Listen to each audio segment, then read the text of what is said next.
Mari kita berdoa dan mempersiapkan hati kita. Tuhan, terima kasih untuk kesempatan bagi kami boleh beribadah hari ini.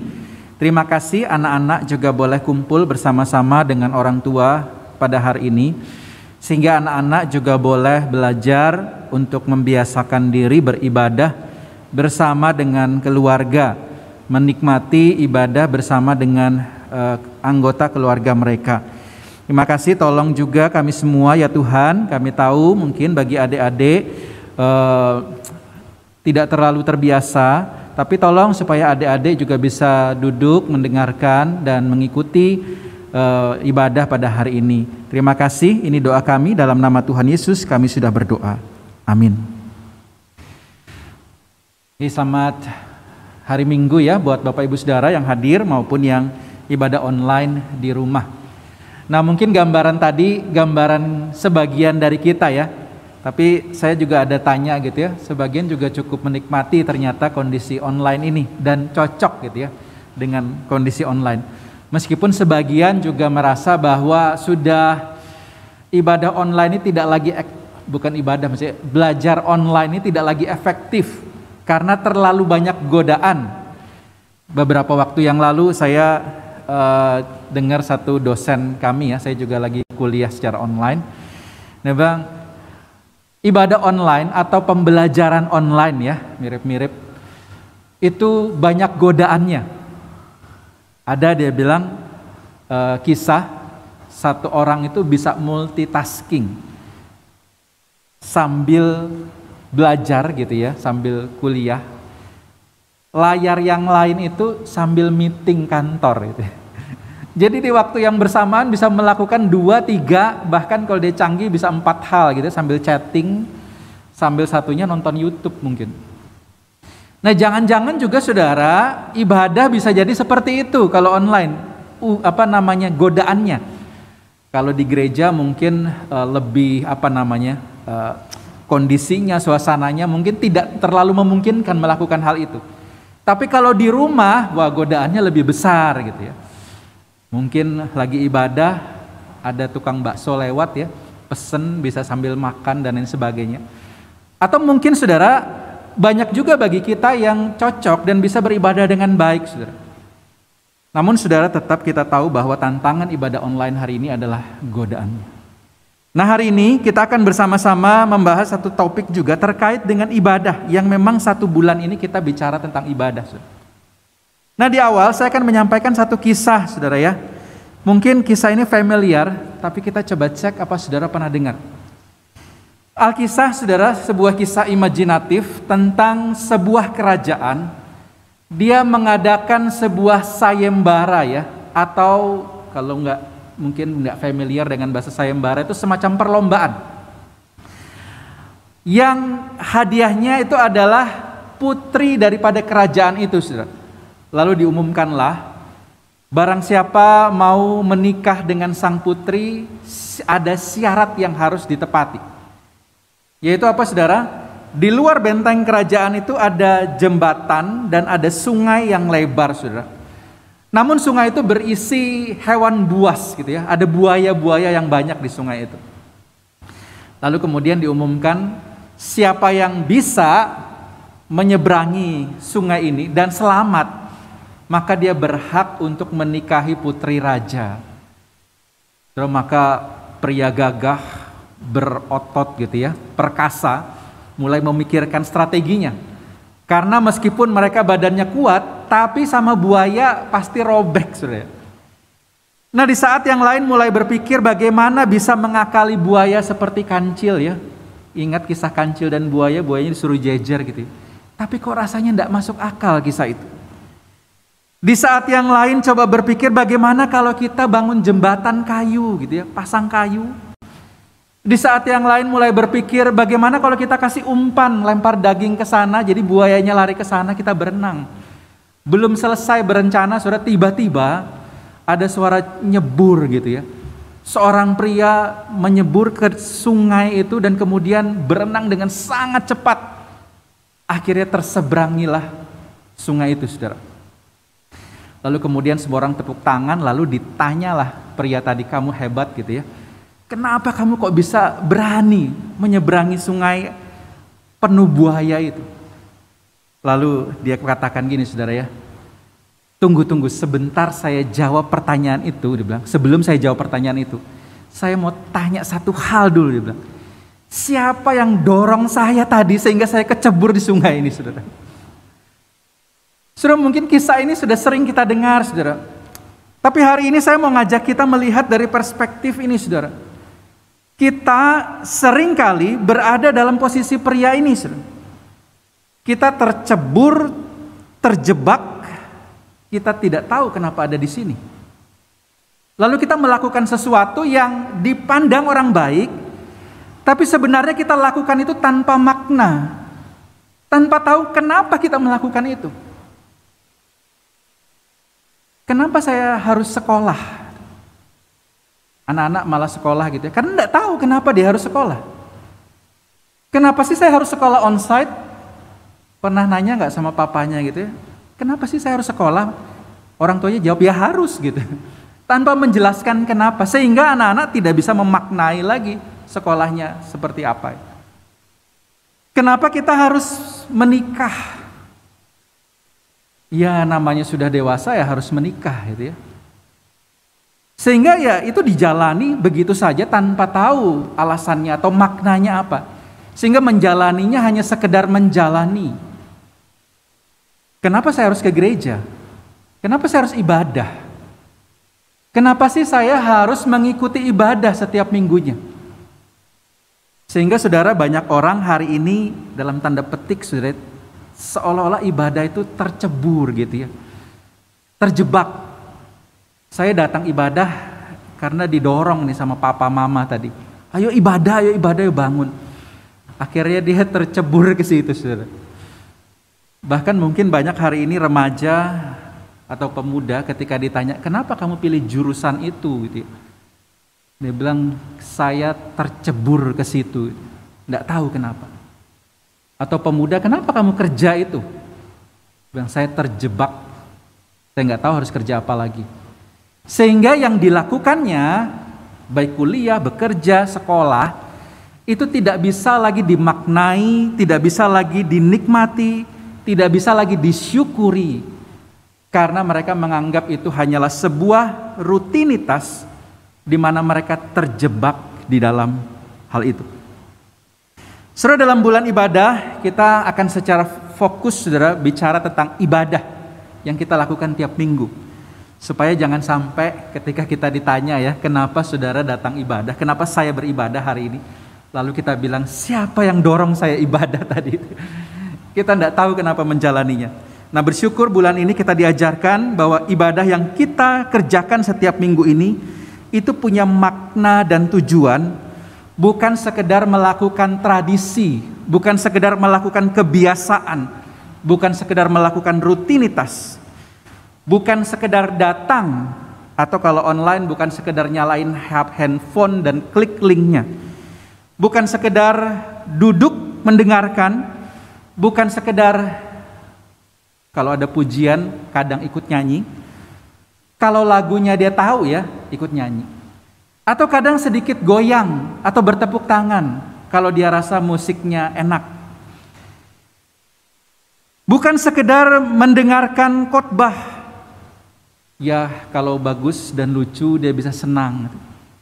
Atau kalau misalnya dirasa tidak menarik akan tidur, atau dirasa membosankan akan tidak lagi memperhatikan. Saudara, saya mengingatkan sekali lagi saudara, yang kita lakukan hari ini adalah beribadah. Kita bukan sedang menonton sebuah konser yang kalau misalnya permainannya, musiknya, penyanyinya nggak enak gitu ya, kita kemudian males lah saya ikut ibadah yang seperti itu. Saudara, kita bukan sedang nonton stand up komedi, saudara. Kalau pengkhotbahnya nggak lucu, malas dengerin. Kita juga tidak sedang menonton talent show atau Indonesian Idol yang kita jurinya, lalu kita mengangkat gitu ya, kalau saya sih yes gitu ya, atau kalau saya sih no gitu ya ibadah hari ini. Saudara, bersyukur bulan ini kita dibawa untuk memaknai semua itu dan dalam setiap ruang ibadah yang ada di gereja kita. Ya, mari kita lihat satu-satu atau mengingat dulu satu persatu sebelum kita masuk kepada ruang pengutusan atau pergi dan lakukan. Minggu pertama tentu kita ingat atau di dalam tata ibadah kita itu disebut sebagai ruang perjumpaan yang berisi panggilan Allah pada umatnya untuk ibadah. Diikuti pengagungan kita kepada Allah yang memanggil kita beribadah. Saudara, itu di awal ibadah kita. Supaya saudara kita ini sadar bahwa kita ini dipanggil Allah untuk datang beribadah. Ibadah itu bukan mau kita, saudara, tapi maunya Allah. Hari ini banyak orang berpikir seolah saya mau ibadah atau tidak itu terserah saya. Tidak, saudara, hari ini kalau kita bisa ibadah itu karena Tuhan memanggil kita untuk datang kepadanya beribadah. Siapa sih kita ini, saudara, sehingga merasa layak, merasa pantas untuk datang ke hadirat Tuhan, menghadap Tuhan, yang digambarkan di dalam Alkitab, saudara, sebagai Allah yang begitu agung. Siapakah kita, saudara, sehingga pantas menyebut nama Tuhan, nama Allah yang agung itu di dalam ibadah kita? Siapakah kita, saudara, yang sanggup berdiri di hadapan tahtanya yang kudus, yang digambarkan dalam kitab Wahyu, bahkan malaikat itu menutupi kedua matanya dengan sayapnya karena tidak tahan melihat keagungan dan kemuliaan Allah. Saudara, kalau hari ini kita bisa hadir, itu karena kita dipanggil oleh Dia yang agung itu. Hari ini kalau kita bisa beribadah, saudara, bukan karena kita ini punya jabatan, bukan karena kita ini orang penting, saudara, bukan karena kita ini orang yang luar biasa, tetapi kita dipanggil Tuhan untuk bisa beribadah, menikmati Tuhan di dalam ibadah. Bapak, Ibu, adik-adik semua, anak-anak ya, hari ini kalau kita itu bisa datang ibadah, itu bukan karena kita bisa gitu ya, tetapi oleh karena Tuhan yang panggil kita untuk datang ke hadirat-Nya. Nah, panggilan itu, saudara, yang membuat kita itu punya kerinduan, saudara, sampai bahkan berlari, saudara, kalau bisa ya, cepet-cepet, jangan telat. Karena kita mendengar panggilannya untuk datang. Kita yang sebenarnya tidak pantas, tidak layak, tapi dipanggil datang ke hadirat-Nya yang kudus. Bukankah ini yang membuat kita kemudian meninggalkan bantal yang empuk itu, saudara ya, untuk bangun pagi-pagi atau kalau sore, ibadah sore gitu ya, untuk datang beribadah? Bukankah panggilannya itu yang membuat kita meninggalkan sejenak cuan kita, saudara, yang katanya kalau minggu itu banyak menghasilkan duit gitu. Kita rela tinggalkan itu sejenak karena kita dipanggil oleh Allah yang agung, Allah yang mulia, yang sebenarnya kita tidak pantas tapi dipanggil untuk beribadah. Bukankah itu yang membuat kita rela melakukan perjalanan jauh ya? Saya tahu jemaat kita paling jauh Buyulan ya, bisa jauh sekali dari Banjarbaru kemari. Kalau bukan karena mendengar panggilannya, saudara, saya yakin bukan karena GKKA ini nyaman gitu, gereja yang ternyaman seBanjar. Saya yakin rumahnya mungkin lebih nyaman ya kalau kita pernah ke rumah Buyulan. Tapi panggilan Allah yang agung itu untuk beribadah itu yang membuat kita rela melakukan apa saja, meninggalkan, saudara, apa yang nyaman buat kita, karena kita mendengar panggilannya untuk beribadah. Saudara, ada yang pernah bertamu ke rumah Pak Jokowi? Saya belum pernah itu ya. Kecuali kita itu keluarganya atau istrinya atau anaknya, saudara, maka kita tidak bisa seenaknya, bukan, masuk ketuk pintu ke rumah Pak Jokowi, Pak saya mau ketemu gitu ya. Belum sampai pintu, saudara, sampai pagar kali kita sudah ditangkap sama Pas Pampres. Tapi ketika sang presiden itu berkata kepada pegawainya, saya memanggil, mengundang si A, si B, si C untuk datang ke rumah saya, maka saya yakin, saudara, tidak akan ada yang berani halangi gitu. Karena sang pemilik rumah itu yang mengundang saudara datang.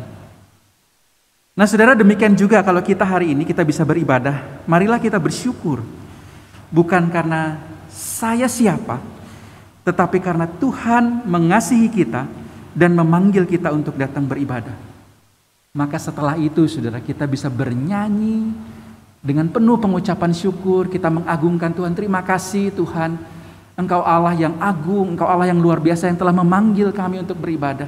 Kita berterima kasih kepadanya. Pujian kita bukan lagi sekedar melihat, wah ini enak musiknya atau baik gitu ya. Tapi pujian kita itu akan dari hati karena kita menyadari Tuhan yang memanggil kita beribadah. Saudara, di sini kita berhadapan dengan Allah yang agung dalam ibadah kita. Lalu saudara, minggu kedua kita mengingat ada ruang perjanjian. Tadi ada yang kita sebut sebagai doa pengakuan dosa. Ada berita anugerah, ada pembaharuan komitmen kita. Saudara, ini kelanjutan dari alur ibadah yang mengalir tadi, saudara ya. Setelah kita datang, kita sadar bahwa kita dipanggil oleh Tuhan, kita masuk ke hadirat Tuhan dengan ucapan syukur dan kesungguhan hati, lalu kita berhadapan dengan tahta Allah yang kudus itu, maka perlu pengakuan dosa. Saudara, kalau baca kisah perjanjian lama, bangsa Israel itu kalau mau masuk ibadah, saudara, itu ada ruang-ruangnya, saudara. Dia di depan itu ada pencucian sebagai lambang. Kalau mau masuk ke hadapan Tuhan itu harus cuci dulu ya. Sebagai lambang kita itu harus bersih di hadapan Tuhan. Saudara kita yang non-Kristen atau beragama Muslim, itu simbol itu dilakukan dengan mencuci tangan dan bagian-bagian tubuhnya sebelum dia masuk ruang ibadah. Nah, tapi sebenarnya itu saudara simbol. Tapi sebenarnya yang terpenting adalah bagaimana kita mencuci hati, pikiran kita, perbuatan kita untuk bisa menghadap tahta Allah. Nah, sehingga dibutuhkan yang namanya pengakuan dosa. Oleh karena itu, ketika pengakuan dosa, marilah kita sungguh-sungguh, karena kita tahu kalau kita masuk ke hadapan Tuhan tanpa kita mengakui dosa dan diampuni dosa, maka sebenarnya kita sedang berhadapan dengan murka Allah. Oleh karena Dia yang kudus dan suci itu membenci dosa. Akui saudara di dalam ibadah kita, makanya ada ruang pengakuan dosa dan ada berita anugerah. Lalu bukan hanya di sana ya, ada pembaharuan komitmen. Kita berkomitmen untuk hidup baru. Kenapa saudara? Karena tanpa komitmen kita hanya akan menganggap pengampunan dosa itu sebagai sesuatu yang murah, gampang didapat gitu ya. Hari ini ngaku dosa, disucikan, Senin sampai Sabtu kotor-kotor lagi gitu ya. Minggu ngaku dosa, disucikan lagi. Seolah-olah dianggap pengampunan dosa itu murahan. Sehingga perlu ada yang namanya pembaharuan komitmen, kerinduan kita untuk semakin hari semakin lebih baik lagi di hadapan Tuhan. Lalu kita masuk ke dalam ruang yang ketiga, pemberitaan firman. Nah ini saudara, khotbah. Di mana kita menyediakan telinga dan hati untuk mendengar firman Tuhan. Di sini kita berhadapan dengan Allah yang bersabda melalui hambanya. Saudara, saya ini bukan siapa-siapa, saudara. Saya ini hanya penyampai apa yang Allah kehendaki untuk disampaikan. Nah saudara, lalu kemudian dilanjutkan dengan persekutuan di mana ada persembahan khusus, ada persembahan syukur, di mana ketika kita memberikan persembahan syukur kepada Allah itu sebagai tanda bahwa kita bersyukur kepada Allah yang memelihara hidup kita. Di mana ada persembahan persepuluhan sebagai sebuah pengakuan bahwa seluruh harta yang saya miliki itu bersumber dari berkat Tuhan. Di mana ada persembahan khusus, diakonia, misi dan lain sebagainya, sebagai bukti bahwa kita mencintai, kita mengasihi Tuhan dan pekerjaan Tuhan. Dan minggu ini saudara, ruang kelima atau ruang terakhir dalam ibadah kita, ruang pengutusan yang berisi kalimat pengutusan, doksologi dan doa berkat. Saya mengundang kita membuka beberapa bagian Alkitab saudara yang akan kita bahas mungkin di waktu yang ada, tidak terlalu lama saudara. Keluaran pasal 39 ayatnya yang ke-32, lalu ayatnya yang ke-43, lalu pasal 40 ayatnya yang ke-16. Mari perhatikan Alkitab kita dari Keluaran pasal 39. Ayatnya yang ke-32 dan 43. Demikian saya bacakan. Demikianlah diselesaikan segala pekerjaan melengkapi kemah suci, yakni kemah pertemuan itu. Orang Israel telah melakukannya tepat seperti yang diperintahkan Tuhan kepada Musa. Demikianlah mereka melakukannya. Lalu ayatnya yang ke-43 dari 42 ya. Tepat seperti yang diperintahkan Tuhan kepada Musa, demikianlah dilakukan orang Israel segala pekerjaan melengkapi itu. Dan Musa melihat segala pekerjaan itu dan sesungguhnya lah mereka telah melakukannya seperti yang diperintahkan Tuhan. Demikianlah mereka melakukannya, lalu Musa memberkati mereka. Lalu pasal 40 ayat 16 sebagai penutup kitab ini, saudara.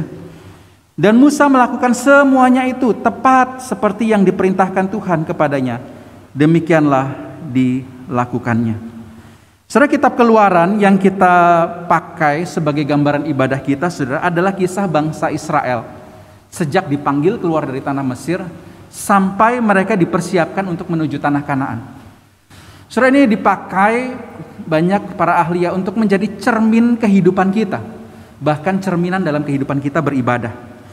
Ini adalah satu rangkaian kisah pemanggilan Israel yang dimulai dari mengeluarkan mereka dari tanah Mesir, keluar dari perbudakan, dan dikatakan di sana kalau saudara baca awal kitab Keluaran, saudara, untuk beribadah di padang gurun.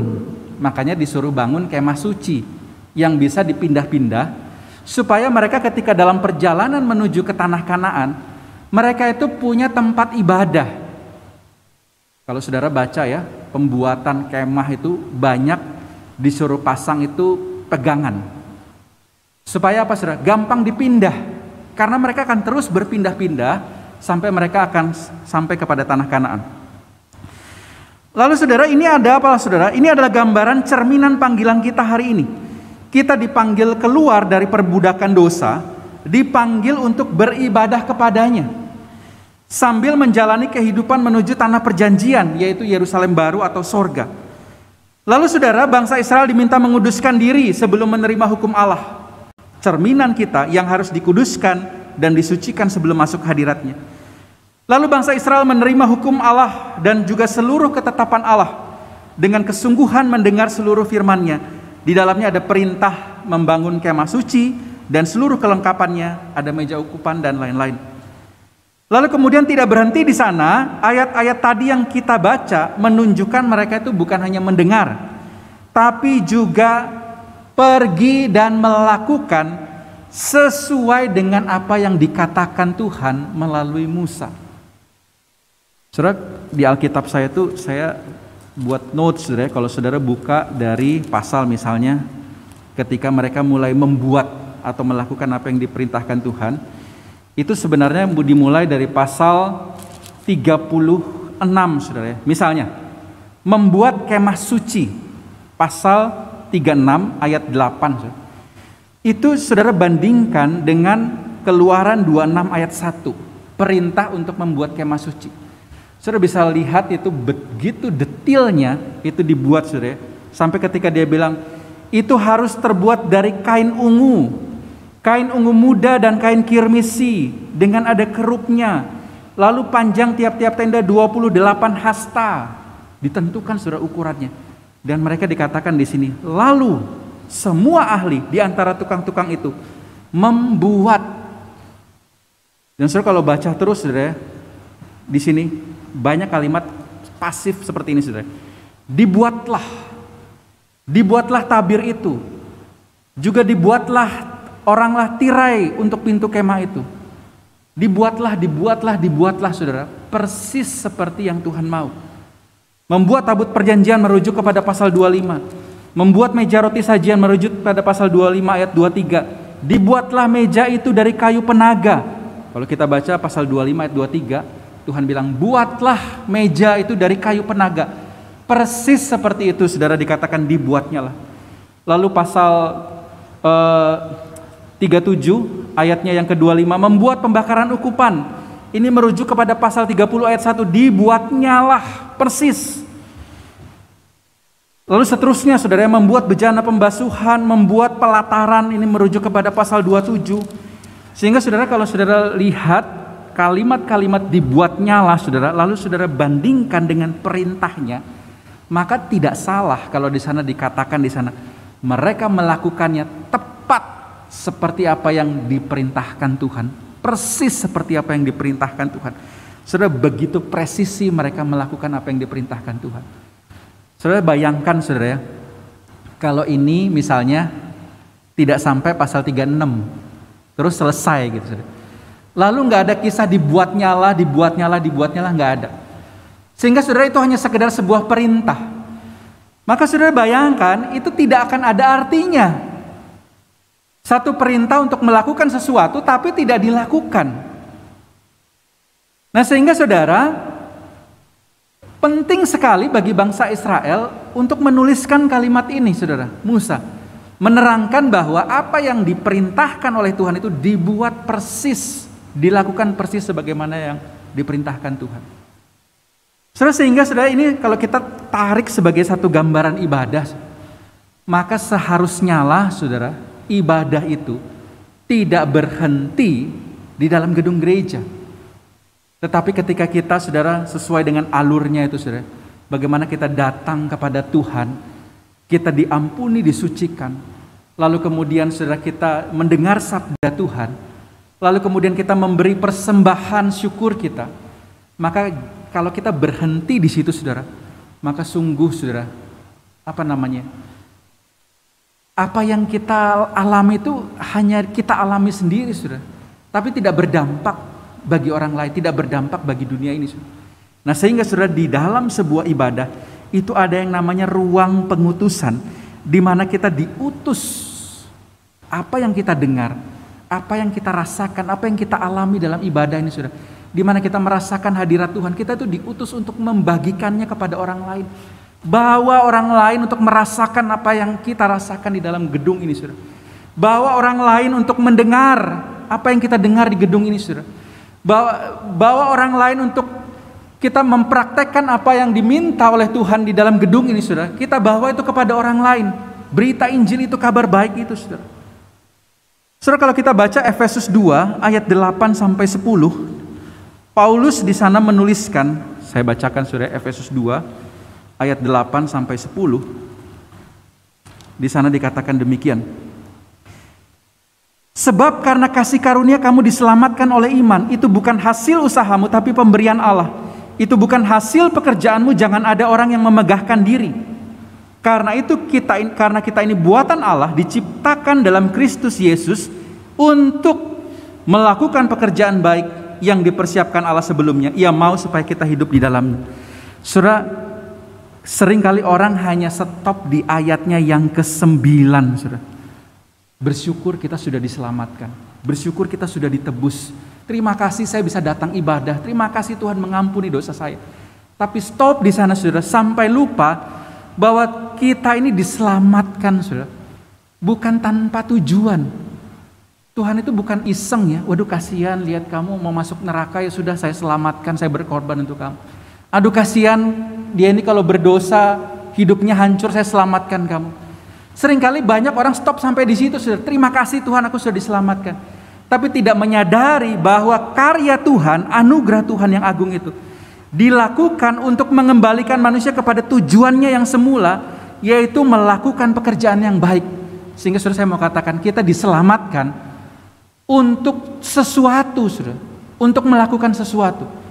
Kita bukan melakukan sesuatu untuk diselamatkan, tapi kita diselamatkan untuk melakukan sesuatu, yaitu apa? Pekerjaan baik. Dan menarik di sini dikatakan yang sudah disiapkan Allah sebelumnya. Allah sudah menyiapkan pekerjaan-pekerjaan baik itu saudara. Dia sudah berfirman di Alkitab saudara ya. Dia sudah memberikan perintah. Dia sudah siapkan sejak dahulu perintah-perintah itu saudara, yang bisa kita praktekkan di dalam kehidupan kita. Apapun peran kita saudara, ketika kita keluar dari gedung ini, kalau kita jadi pengusaha saudara, maka di sana Allah mengutus kita menjadi pengusaha yang baik. Pengusaha yang melakukan pekerjaan baik, bukan hanya sekedar sebuah pekerjaan. Karena saudara misalnya nih pengusaha, dia bisa saja jadi pengusaha tapi dia tidak melakukan pekerjaan yang baik. Caranya apa saudara? Dia jadi pengusaha yang kotor, pengusaha yang menipu dan lain sebagainya. Tapi kalau dia sadar dia diselamatkan untuk melakukan pekerjaan yang baik, maka dia sadar ketika dia diutus keluar dari ruangan ini, dia harus melakukan pekerjaan baik oleh karena dia sudah diselamatkan. Ketika dia sekolah, saudara, anak-anak belajar, dia tahu bahwa ia diselamatkan, ia ditebus untuk melakukan pekerjaan yang baik. Jadilah anak sekolah yang baik. Saudara, beberapa waktu saya pelayanan di satu tempat di mana ada dokter gitu ya, perawat. Lalu saya tanya kepada mereka gitu ya, siapa di sini yang masuk jurusan ini terpaksa gitu? Wah saudara, enggak mau ngaku semua gitu ya. Oke, kalau semua tidak terpaksa, saya mau tanya, kenapa kalian pilih menjadi dokter, menjadi perawat? Nah, saudara, penjelasannya menarik, saudara. Misalnya dia katakan itu, oh karena tidak ada perawat, maka saya jadi perawat. Oh karena dokter sedikit. Loh maksudnya apa gitu ya?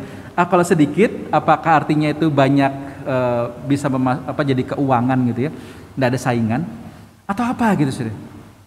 Tapi saudara, ayat ini mengingatkan kita bahwa kita diutus melakukan pekerjaan baik. Artinya jadi apapun kita, saudara. Mau jadi pengusaha, ekonom, dokter, perawat, bidan, pelayan Tuhan, hamba Tuhan, itu semua ada makna yang mulia atau pekerjaan baik di dalamnya. Sehingga apapun profesi kita, ketika kita keluar dari gedung gereja ini, atau saudara beribadah online, ketika saudara selesai ibadah, maka saudara diutus untuk menjadi hambanya yang melakukan pekerjaan baik yang sudah ia persiapkan sebelumnya. Apapun profesi kita. Nah saudara, seharusnya ibadah tidak berhenti di gedung gereja. Seharusnya ibadah tidak berhenti di waktu kita ibadah. Tetapi itu berlanjut ketika kita diutus untuk pergi dan melakukan. Anak-anak, setelah selesai ibadah ini, apa yang mau kalian lakukan gitu ya? Kalau kita masih sekolah, ya jadilah siswa yang baik gitu. Kita sekolah dengan sungguh-sungguh, dengan satu pemahaman bahwa saya sekolah untuk dipersiapkan nantinya menjadi pribadi sesuai dengan panggilan saya. Entah itu jadi pengusaha, hamba Tuhan di gereja, entah itu jadi akunting, entah itu jadi saintis. Tapi itu adalah pekerjaan baik yang Tuhan siapkan buat saya. Makanya saya mau belajar dengan baik hari ini. Kalau hari ini kita sebagai orang tua, kita pun juga dipanggil untuk melakukan pekerjaan baik. Jadi orang tua sudah untuk mempersiapkan pribadi-pribadi ini menjadi orang-orang yang siap untuk melakukan pekerjaan yang baik yang telah Tuhan persiapkan sebelumnya. Saudara, jangan biarkan itu berhenti di gedung gereja. Mari kita sebagaimana tema kita hari ini, kita pergi dan lakukan apa yang sudah dipersiapkan oleh Tuhan, apa yang difirmankannya sejak dahulu kala kepada kita semua. Lakukan itu, pekerjaan yang baik dan mulia, dan jadilah saksinya. Amin. Mari kita tunduk kepala, kita berdoa. Ya Tuhan, terima kasih untuk bulan ini secara khusus kami bisa memaknai setiap ruang dalam ibadah kami. Dimulai dari perjumpaan kami dengan Allah yang agung, perjumpaan dengan Allah yang kudus, yang menuntut kami untuk suci,